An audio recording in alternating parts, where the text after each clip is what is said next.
Hello everyone, myself Dr. Rajiv Kumar, Assistant Professor at Institute of Management Studies, welcome you all to this week 4 lecture 3 on the course name Rural Marketing Principles, Strategies and Practices.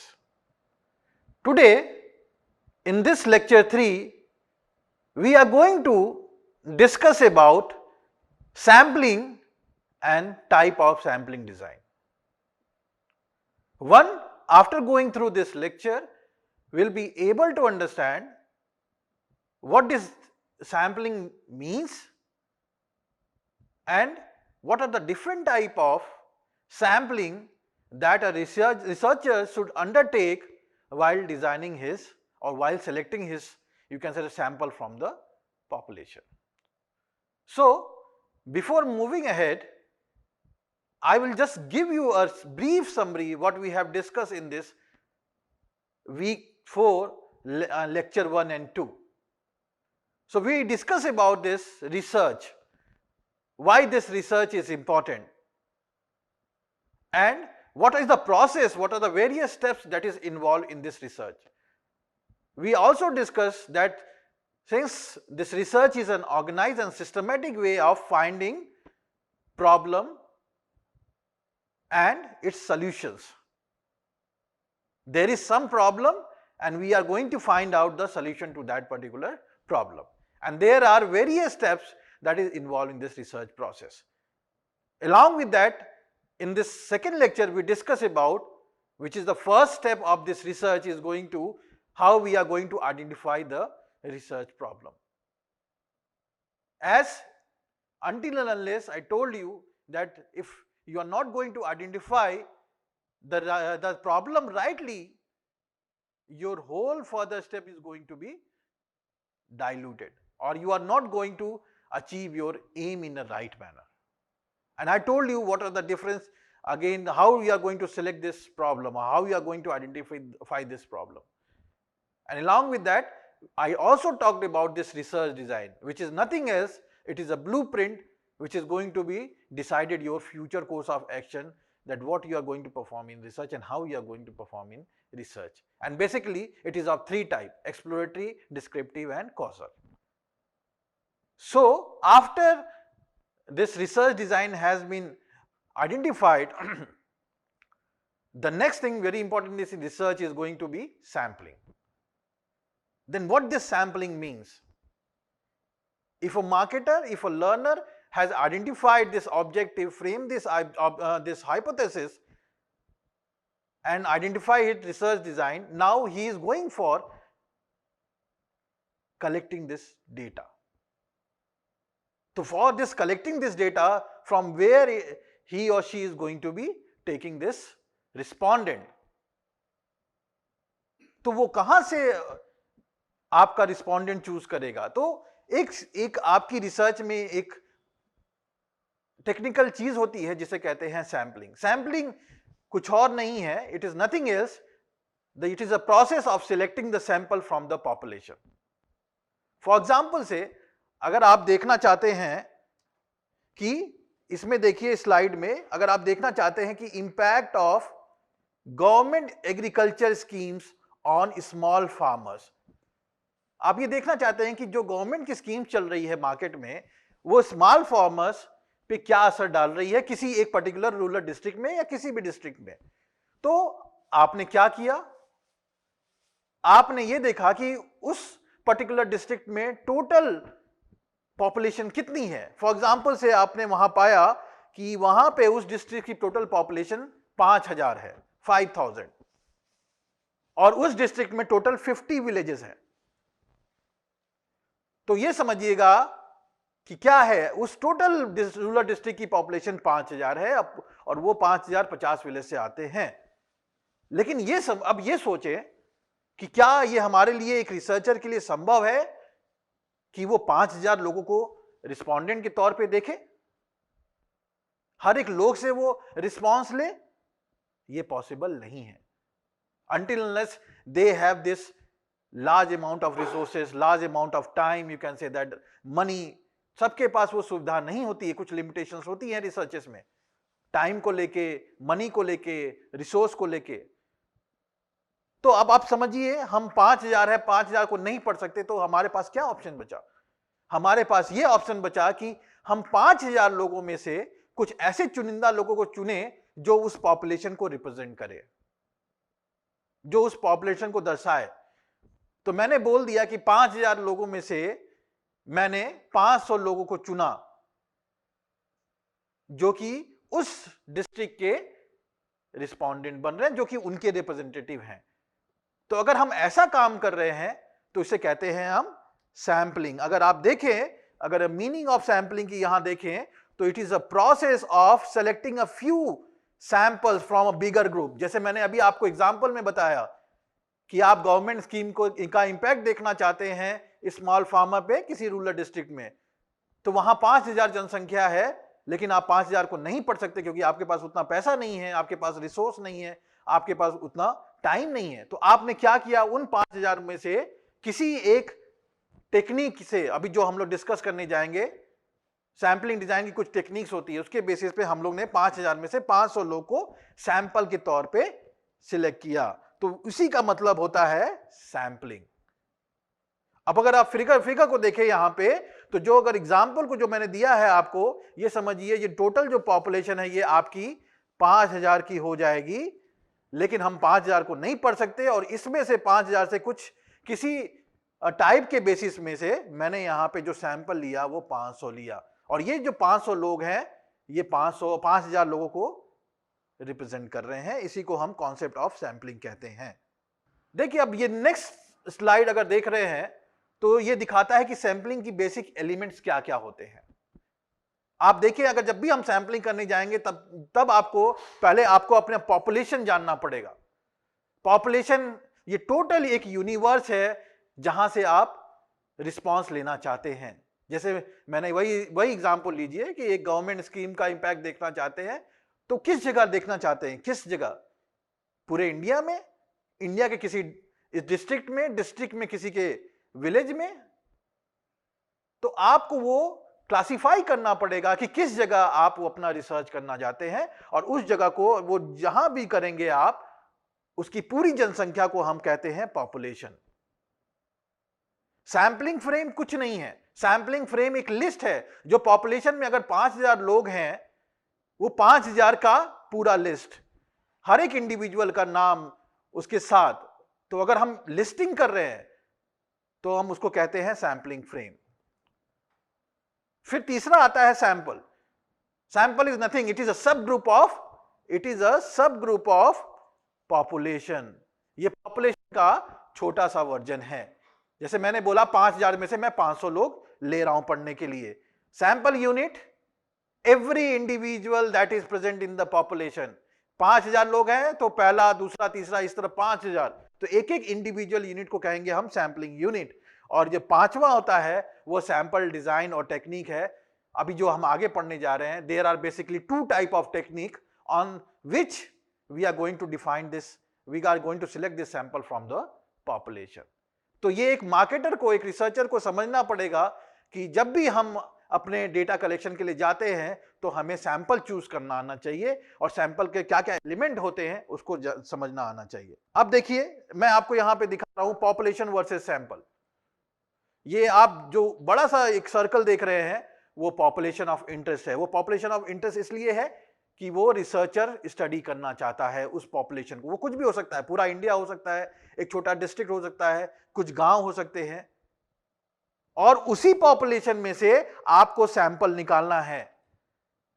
We are going to measure the sample using stats in order to draw inferences. तो जो आप 500 sample ले रहे हैं, जो भी इनका result आएगा वो उस सारे पॉपुलेशन में जनरलाइज होगा, वो सारे पॉपुलेशन के लिए ही होगा जो वो 500 लोग उस प्रति वेरिएबल के बारे में बोल रहे हैं। तो एक गुड सैंपल की जो निशानी होती है वो रिप्रेजेंटेटिव होना चाहिए, एक्सेसिबल होना चाहिए, लो कॉस्ट होना चाहिए। रिप्रेजेंटेटिव क्या, जैसे मैंने बताया ये पॉपुलेशन है आपकी, इसी में से ही सैंपल होना चाहिए आपका। अगर यही कर रहे हैं, अगर इससे ले रहे हैं तो वो अच्छा रिप्रेजेंटेटिव होगा।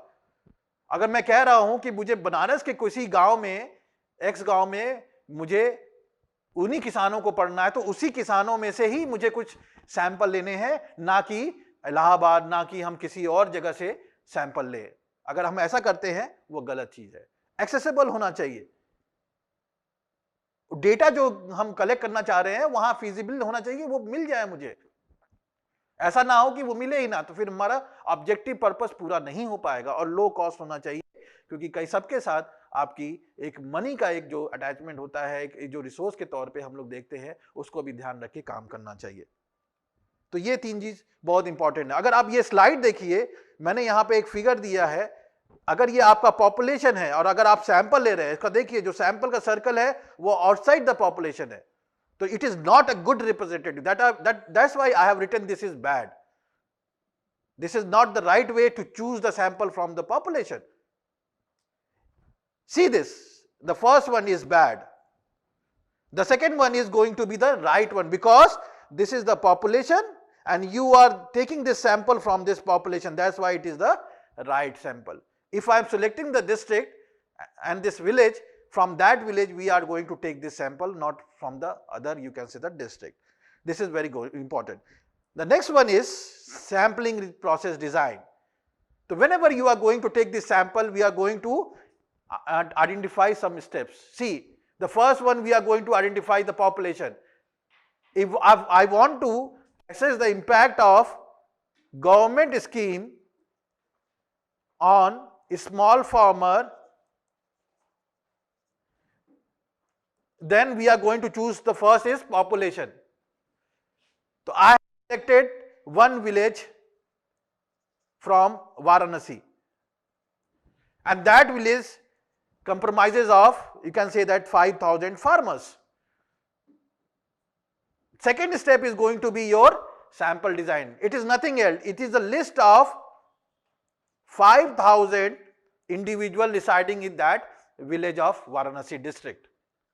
Third one, you are going to identify this sampling unit. Every individual who are residing in that village of Varanasi district is going to be the sampling unit. And fourth one is, you are going to choose this sampling method. Sampling method are generally two types, probability and non-probability. I will just let you know in this further slides. And then the final one is going to be determine the sample size. Now, how much sample you are going to draw from the population? That is the biggest question. What should be the sample size? If I have a 5,000 population, what should be the right sample size, which we should call as a representative? So, take this example, adoption. I have taken one example, adoption of organic farming practices on a small scale farmer in district X. तो आप देखना चाहते हैं कि क्या कोई organic farming जो practices जो अडॉप्ट कर रहा है किसी गांव में, स्मॉल स्केल फार्मर्स अगर कर रहा है, तो उसके परफॉर्मेंस में कुछ असर पड़ रहा है कि नहीं पड़ रहा है। ये हम एग्जांपल लेते हैं। तो हमने एक पॉपुलेशन डिफाइन कर दी, जैसे मैंने सबसे पहला कहा कि पॉपुलेशन डिफाइन करना है, तो आपको चूज करना पड़ेगा किस डिस्ट्रिक्ट में आप काम करना चाहते हैं। आपने बोला वाराणसी, वाराणसी में भी बहुत सारे गांव हैं, उसमें आपने गांव चुन लिया, तो उस गांव क्या आपने पॉपुलेशन देख ली, उसके बाद आप सैंपलिंग फ्रेम को देख रहे हैं। Sampling frame is nothing, it is a listing of the population. तो यू आर गेटिंग दिस। अब ये लिस्टिंग कहां से मिलेगी? अगर आपको गांव की कोई लिस्ट लेनी है, आप म्युनिसिपल कॉर्पोरेशन चले जाइए, आप कोई गवर्नमेंट वेबसाइट चले जाइए, आपको वहां पे रिकॉर्ड मिल जाएगा। तो आप बता सकते हैं कि इस पर्टिकुलर गांव में इतने लोग रह रहे हैं। सैंपल यूनिट, आपको सैंपलिंग यूनिट, हर एक इंडिविजुअल फार्मर जो उस गांव में रह रहा है वो आपका सैंपलिंग यूनिट हो जाएगा। फिर सैंपलिंग मेथड अभी हम लोग डिस्कस करने जाते हैं, जो कि प्रोबेबिलिटी और नॉन प्रोबेबिलिटी होती है। और लास्ट में आपका सैंपल साइज, आपको मैंने बोला कि कैसे कितना सैंपल साइज होना चाहिए, कितनी पॉपुलेशन में कितना सैंपल साइज होना चाहिए। तो इस सैंपल साइज को मैं आपको एक एग्जांपल के तौर पे समझाता हूं।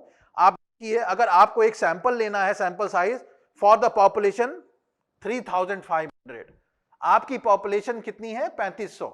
आपको कितना सैंपल लें कि वो अच्छा माना जाए?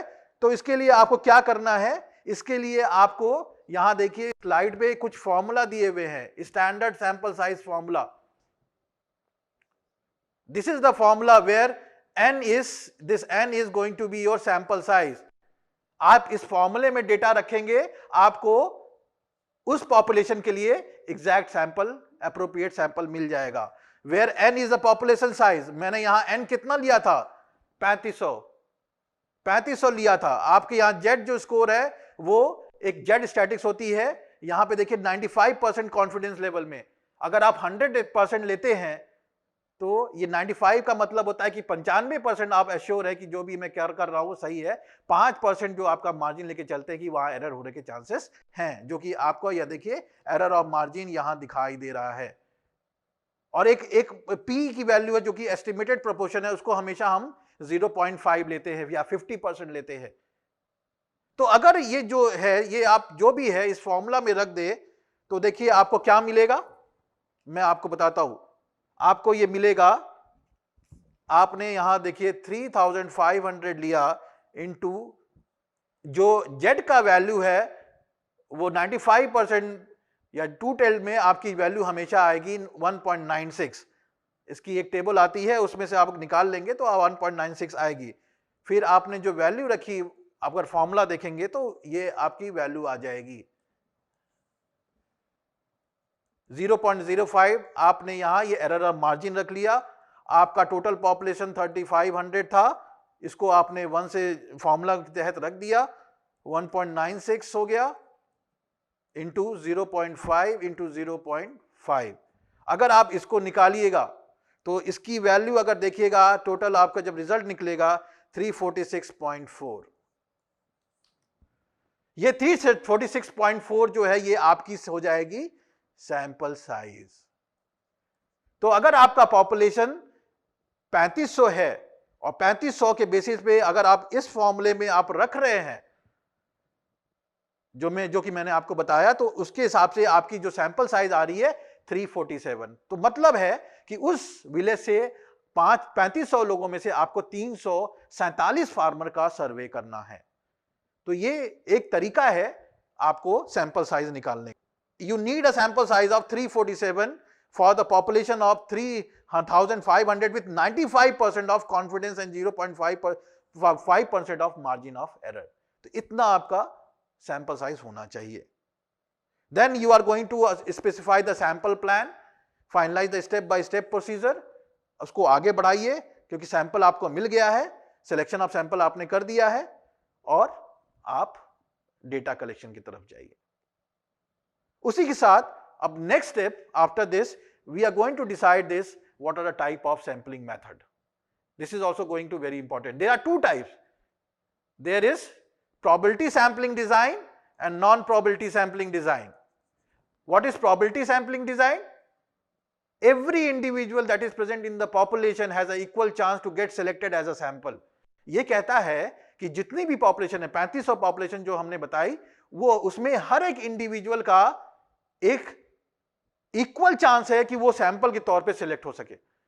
अगर सबके पास इक्वल चांस होगा तो इसमें बायसनेस आएगी? नहीं आएगी, क्योंकि सबके पास इक्वल चांस है. तो अगर ऐसा कर रहे हैं तो आप प्रोबेबिलिटी सैंपलिंग डिजाइन चूज कर रहे हैं. लेकिन एक दूसरी होती है नॉन प्रोबेबिलिटी. वहां सबके पास इक्वल चांस नहीं होता, वो रिसर्चर के आधार पे चलता है. वो रिसर्चर अपने हिसाब से सैंपल चूज करता है, तो उसे कहते हैं हम non probability sampling. Probability sampling 4 तरीके के होते हैं: simple, random, systematic, stratified, cluster. और non probability sampling convenience, judgmental, quota and snowball. हम लोग एक बार डिस्कस करेंगे क्या क्या होता है. सिंपल रैंडम सैंपलिंग, ये जो सैंपलिंग कहता है कि every sample has a equal, every individual residing in this population has a equal chance to be selected as a sample. आपने लॉटरी मेथड देखा होगा. लॉटरी मेथड में क्या होता है, जब कोई लॉटरी मेथड निकलता है तो देखिए एक बाउल में कई सारी चिट होती हैं, 1000, 2000, 3000, वो पॉपुलेशन हो गई. उन पॉपुलेशन में से किसी भी 2-3 को निकालते हैं जो कि विनर्स होते हैं. तो हर एक जो चिट है अंदर, हर एक का इक्वल चांस होता है कि वो एक विनर के तौर पे सिलेक्ट हो सके. तो ये लॉटरी मेथड बहुत एग्जांपल है. आपको अगर 5000 या 3500 में पॉपुलेशन में से आपको 500 चुनना है, तो आप सभी लोग एक्सेल जानते होंगे. एक्सेल में जाइए, वहां एक फॉर्मूला है, आप उस फॉर्मूला को डालेंगे तो आपको समझ में आ जाएगा, उससे आपको रैंडम नंबर मिल जाएंगे. देखिए ये स्टेप्स है, मेक अ लिस्ट, पहले 3500 की, यहां अगर मान लीजिए 3500 आपकी पॉपुलेशन है तो 3500 की लिस्ट बनाइए, सबको 3500 को एक नंबर दीजिए, फिर use number generator, lottery method use करिए या एक्सेल में जाके रैंडम नंबर जनरेट करिए, उससे आपको, अगर आपको इससे 500 सैंपल लेना है, आपको इस तरह आपके 500 सैंपल 3500 में से मिल जाएंगे। तो इसे कहते हैं सिंपल रैंडम सैंपलिंग। दूसरा होता है systematic random sampling. Systematic as a word suggest we follow some systematic way. इसमें हम करते हैं कि we are going to select every nth member from the population but after selecting the starting point. इसके एक प्रोसीजर है, मैं बता रहा हूं, there are some steps. There is some formula, k is determined by the formula k is total number of population upon total number of sample required. For example से अगर आपके पास 500 फार्मर्स हैं तो आपका टोटल पॉपुलेशन क्या हो गया, 500 हो गया। आपको कितना सैंपल चाहिए, 50 सैंपल चाहिए, ठीक है। तो आपको क्या मिला, यहां पे 10 आपको एक रैंडम नंबर मिल गया। तो आपको क्या करना है, आपको सिलेक्ट करना है हर एक 10वां फार्मर 500 में से। 500 आपके टोटल पॉपुलेशन है और ये सिस्टमैटिक कहता है कि हर एक 10वां फार्मर जो हमारे लिस्ट में आ रहा है वो हमारा सैंपल होगा। तो आपको पहले, लेकिन उससे पहले आपको क्या करना है, आपको 1 से 10 के बीच में एक कोई नंबर सिलेक्ट करना है। तो जैसे मान लीजिए मैंने 4 नंबर सिलेक्ट कर दिया, तो पहला नंबर मैंने रैंडमली सिलेक्ट किया 4, 1 से 10 के बीच में। तो उसके बाद हर एक 10वां नंबर, जैसे 4 मैंने सिलेक्ट किया, फिर 14वां, फिर 24वां, 34, 44, 54 अप टू 494। जब तक आपका 50 सैंपल पूरा नहीं हो जाता तब तक ये आप स्टेप करते रहेंगे। अगर ये स्टेप कर रहे हैं तो इसे कहते हैं सिस्टमैटिक रैंडम सैंपलिंग। तीसरा होता है स्ट्रेटिफाइड।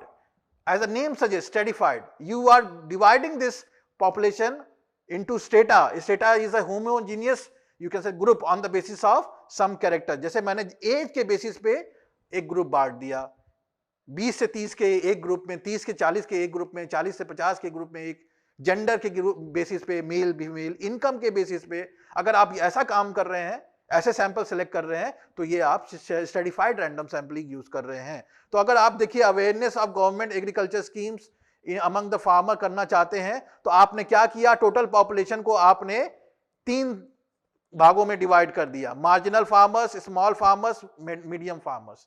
तो मार्जिनल में 300 हैं, 200 हैं, टोटल आपके इतने हो गए। तो आपने क्या किया, अपने पॉपुलेशन को फार्मर्स के साइज, उनके फार्म साइज के हिसाब से डिवाइड कर दिया। ये 2 तरीके के होते हैं, प्रोपोर्शनेट और डिस्प्रोपोर्शनेट। प्रोपोर्शनेट होता है कि अगर आपने 4 ग्रुप लिए, हर एक का पॉपुलेशन अलग अलग है, तो हम एक जो प्रोपोर्शनेट ले रहे हैं कि मान लीजिए अगर 1% लेना है ए पॉपुलेशन से, बी से, तो सभी में ए 1% फॉलो करेंगे। If you see this like this, there are 4 stratum, 1 A B C D, and every population is different in 4 stratum, but I have choose this 1 divided by 2, 0.5%. if I will take 0.5% from A, I will definitely going to take 0.5% from B also. हम एक ही proportion में उस population से sample लेंगे।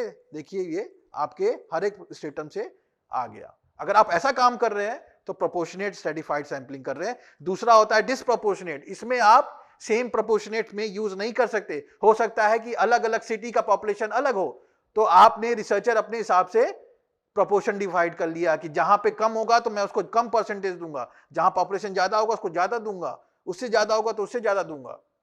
इसके हिसाब से आप अपना पॉपुलेशन डिसाइड करते हैं।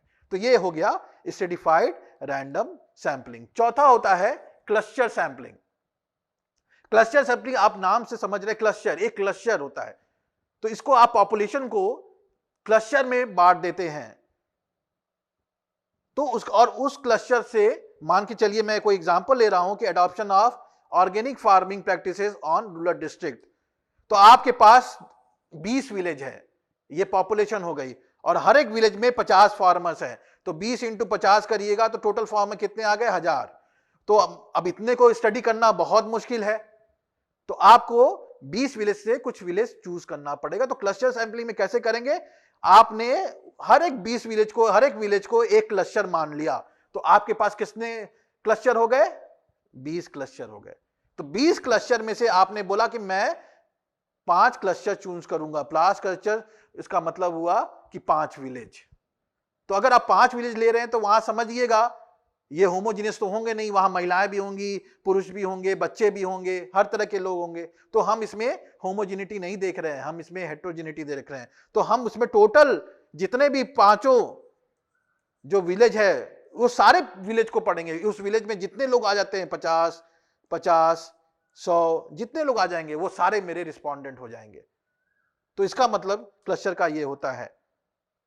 ये देखिए, अगर आप इस फिगर से समझ जाएंगे दोनों में डिफरेंस क्या है। एक में स्ट्रेटिफाइड में ग्रुप में बांटते हैं, बट ये जो स्टेटा बनाते हैं किसी के आधार पे, एज, इनकम, जेंडर, उसके बेसिस पे आप चूज करते हैं। लेकिन इसमें आपने एक पूरा क्लस्टर बना दिया, और इसमें क्लस्टर क्या है ये आप पूरी स्टडी करेंगे। जिसको छोड़ दिया है उसको स्टडी नहीं करेंगे, पूरे क्लस्टर को। तो क्लस्टर हेट्रोजीनस हो सकता है, बट स्ट्रेटिफाइड में ये होमोजीनस होगा और ये हेट्रोजीनस होगा। ये आपका अंतर है स्ट्रेटिफाइड और क्लस्टर सैंपलिंग में। दूसरा जो सैंपलिंग होता है नॉन प्रोबेबिलिटी सैंपलिंग। अब नॉन प्रोबेबिलिटी सैंपलिंग में जैसे मैंने कहा कि एवरी इंडिविजुअल और sample has not equal chance to get selected as a sample. तो ये रिसर्चर के आधार पे है। ये 4 तरह के होते हैं, convenience, judgmental, quota and. Convenience का मतलब एज पर रिसर्चर कन्वीनियंस। तो इसका मैं एग्जांपल देता हूं। अगर you are serving farmers and their opinion on this organic manure, आप क्या करते हैं, you go to this weekly village market. आप विलेज में चले जाते हैं, जहां पे वीक में एक बार विलेज लगता है, आप वहां खड़े हो जाते हैं, और जो भी 30 फार्मर से आप टकरा गए वो आपके रिस्पोंडेंट हो गए। तो इसमें क्या हुआ, इसमें आपने कोई भी टेक्निक नहीं अपनाई, इसमें आप एक जगह खड़े हो गए और जो जो फार्मर से आप मिलते गए वो आपके सैंपल होते गए। तो आप इसमें समझ सकते हैं इसमें कहीं ना कहीं कुछ बायसनेस हो सकती है, क्योंकि ये रैंडमली नहीं किया गया है, ये सोच समझ के किया गया है। तो इसका देखिएगा एडवांटेज कुछ हो सकता है कि बहुत जल्दी डेटा कलेक्ट हो सकता है, कुछ रूल्स फॉलो करेंगे, सैंपल आपके आराम से मिल सकते हैं, बहुत लो कॉस्ट है, इजी टू डू रिसर्च है, इनएक्सपेंसिव मेथोडोलॉजी है। ये कुछ एडवांटेज हो गए हैं क्योंकि इसमें आपको कोई चीज नहीं लगानी। बट इसका बहुत बड़ा डिसएडवांटेज है कि ये बहुत बायस्ड है, इसमें रैंडमली नहीं कर रहे हैं, हर एक का इक्वल चांस नहीं है, इसकी वैलिडिटी आप क्वेश्चन मार्क है। आप इसमें डेमोग्राफिक डेटा को तोड़ नहीं पाए, unable to generalize data and selection biasness. तो ये एक अच्छा टूल नहीं माना जाता सैंपल को सिलेक्ट करने के लिए। दूसरा होता है जजमेंटल सैंपलिंग। जजमेंटल सैंपलिंग क्या करता है, it is the judgment of the researcher. It is used where population become very dispersed, जहां पे purposely convenient sampling in which the population element are purposely selected on the judgment of the researchers। वो researcher के ऊपर depend करेगा। जहां पे large population sampling है और it is not feasible for the researcher to go, and on the basis of his expertise he select the sample. तो मान लीजिए आपको अगर देखना है impact of advance irrigation technique on agricultural productivity, अब आपको देखना है इस पे, तो आप क्या करेंगे, कैसे सैंपल सिलेक्ट करेंगे। आपने जजमेंटल सैंपलिंग दिया, पर्पसिव सैंपलिंग, आपने ये कहा कि मैं ये गांव चूज कर रहा हूं और ये गांव में मैं ये देख रहा हूं कि जो वो फार्मर्स जो कोई एडवांस इरिगेशन टेक्निक यूज कर रहा है उसको आइडेंटिफाई कर रहा हूं मैं। तो known for using drip and sprinkler irrigation, have 5 year of experience, actively engaged. तो मैंने कुछ मानक बना दिए कि अगर ये कोई फार्मर कर रहा है, अगर 5 साल का एक्सपीरियंस है, तो वही मेरा सैंपल होगा, दूसरे मेरे सैंपल नहीं होंगे। तो इसमें क्या करते हैं, अपने जजमेंट, रिसर्चर अपने एक्सपर्टीज के हिसाब से या मार्केट के कैरेक्टरिस्टिक्स के हिसाब से सैंपल चूज करता है। तीसरा है कोटा सैंपलिंग। कोटा जैसे समझ सकते हैं कि हम कोटा डिवाइड करते हैं। फॉर एग्जाम्पल से अगर हम एक गांव में हम ये देखना चाहते हैं कि स्मार्ट क्लासरूम का क्या इंपैक्ट पड़ता है बच्चों के डेवलपमेंट पे, तो अब समझ लीजिए हर एक जगह में, हर एक हमारी सोसाइटी जो डिवाइड हुई है कैटेगरी वाइज हुई है। तो मैंने बोल दिया कि मैं एक गांव से इतने जनरल लूंगा, इतने ओबीसी लूंगा, इतने एससी लूंगा, इतने एसटी लूंगा, इतने ईडब्ल्यूएस लूंगा। तो हर एक कोटा, जो मैंने एक कोटा बना दिया कि हर एक कोटे से I am going to select some sample. अगर हम ऐसा काम कर रहे हैं तो ये कोटा हो जाएगा। It is on the basis of gender, age, income, जो भी कह सकते हैं आप, तो हम ये कोटा ले लेंगे। चौथा बहुत इंपॉर्टेंट और लास्ट वन है नॉन प्रोबेबिलिटी सैंपलिंग में, जिसे कहते हैं स्नोबॉल। आप सभी ने कभी भी अगर आप बर्फबारी देखा होगा आपने, स्नोबॉल देखा होगा, तो जब वो स्नो ऊपर से नीचे आता है तो वो बड़ा होते जाता है, एक गोला बन जाता है। तो snowball is nothing, it is a sample, it is a process which works on referral. और ये वहां यूज होता है जहां तक हमें पहुंचने में इतनी आसानी नहीं हो सकती।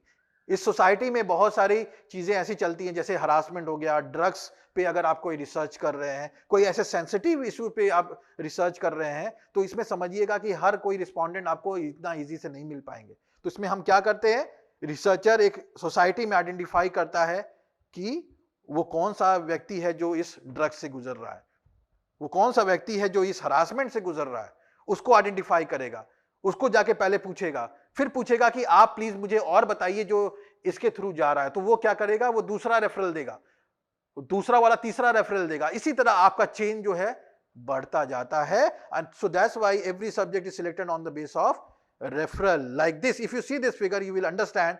We will going to identify first participant, then first participant will be further just give you another sample, और वो बढ़ता जाता है आपका। तो ये इसी तरह आपकी चेन बढ़ती जाती है। तो आप अगर समझिए, you want to study human farmer practicing organic farming in remote area. अब देखिए, एक विलेज में हर कोई ऑर्गेनिक फार्मिंग नहीं करता है, तो मुझे क्या करना होगा, एक रिसर्चर को क्या करना होगा, मुझे उस गांव में जाके पहले वो महिला को देखना पड़ेगा। मुझे पुरुष भी नहीं चाहिए, मुझे महिला चाहिए। तो मैं उस महिला को ढूंढूंगा जो ऑर्गेनिक फार्मिंग कर रही है, 1 साल से 2 साल से कर रही है। तो मैंने पाया कि हाँ, एक ये महिला है। उस महिला के पास जाके मैंने अपना डेटा कलेक्ट किया, फिर उस महिला से पूछा कि कोई और दूसरी महिला बताइए जो वो ऑर्गेनिक फार्मिंग कर रही है। वो दूसरे का नाम बताएगी, दूसरा तीसरे का नाम बताएगी, तीसरा चौथे का। इसी तरह वो चेन बढ़ते जाता है और वो स्नोबॉल सैंपलिंग की तरह होते जाता है। There are 3 type of sampling, snowball sampling, linear, exponential and exponential discriminative snowball sampling. इसको आप इस फिगर से समझ सकते हैं। अगर ये फिगर देखिए, लीनियर में क्या होता है कि जो ये एक पहला रिस्पोंडेंट है, वो दूसरा आप एक फर्दर रिस्पोंडेंट को बताएगा, ये दूसरा तीसरे का एक बताएगा, चौथा बताएगा, एक एक ही बताएगा वो रेफरल। अगर ये ऐसा हो रहा है तो ये लीनियर है। और अगर दूसरा वाला देखें तो ये 2 रेफरल बताएंगे, और वो दूसरा वो 3 रेफरल बताएगा, तीसरा 10 रेफरल बताएगा। इसी तरह चेन बढ़ते जाता है। This one is a second one. And the third one, exponential discriminative snowball, what we do, the first sample we will ask 2 further samples or 2 further respondent। तो 2 रिस्पोंडेंट आपके पास आ गए, उसमें से क्या करना है, उसमें से आपको केवल एक कोई चूज करना है जो आपके रिसर्च में मदद कर सकता है, जो आपको लगता है कि उसमें हेल्प कर सकता है, और एक आपको उसमें एलिमिनेट कर दिया। तो जो दूसरा वाला है वो आपने चूज कर लिया। फिर वो दूसरा वाला आपको दो और बताएगा, जो फर्दर बताएगा उसमें से आपको एक चूज करना है और दूसरा काटना है। इसी तरह ये चेन बढ़ते जा रहा है, और जब तक आपका सैंपल साइज पूरा नहीं हो जाता, ये सिलसिला चलता रहता है। तो this is known as slow ball sampling. So on the basis of today, for this lecture 3, this understanding about this sampling, because it is very important to collect the sample from the population, because we have very limitations in the name of time, money, this resources. तो sample select करना आना चाहिए। And what are the different type of sampling design, one should, the marketer should understand. On the basis of today lecture, one activity questions is there. Imagine you are conducting a organic farming research in this rural area. So how would you go for identifying the most suitable farmers in the interview? कौन से किसान आपके लिए सबसे best होंगे और कौन सा सैम्पलिंग डिजाइन आप चूज करेंगे, इस पे आप मंथन करें, इस पे आज सोचे। और इसी के साथ today for this lecture, I hope that you understand the process of sampling and the meaning of sampling. Thank you.